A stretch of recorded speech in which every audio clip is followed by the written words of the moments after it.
தனது வளர்ப்பு பற்றி இந்த நாடே அறியும் என்றும், ஆனால் முதல்வர் பழனிசாமி எப்படி பதவி பெற்றார் என்பதையும் இந்த நாடு அறியும் என திமுக தலைவர் மு.க.ஸ்டாலின் கூறினார்.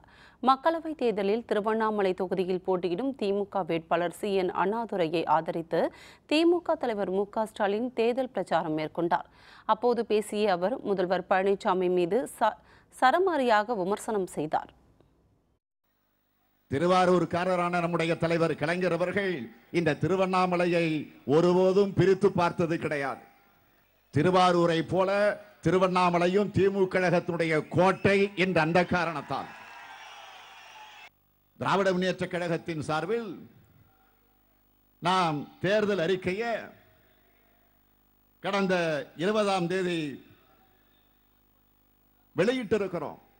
முதல் தலைமுறை பட்டதாரிகளுக்கு மத்திய அரசு வேலைவாய்ப்பில் முன்னுரிமை அளிக்கப்படும்.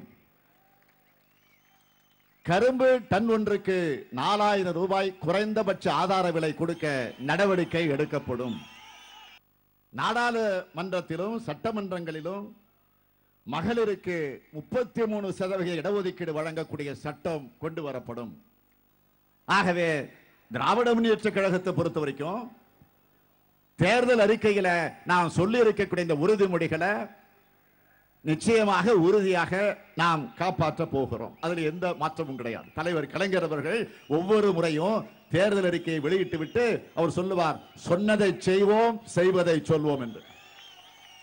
நான் அதைத்தான் சொல்லுகிறேன். தலைவரின் கலைஞருடைய மகனாக நின்று சொல்லுகிறேன்.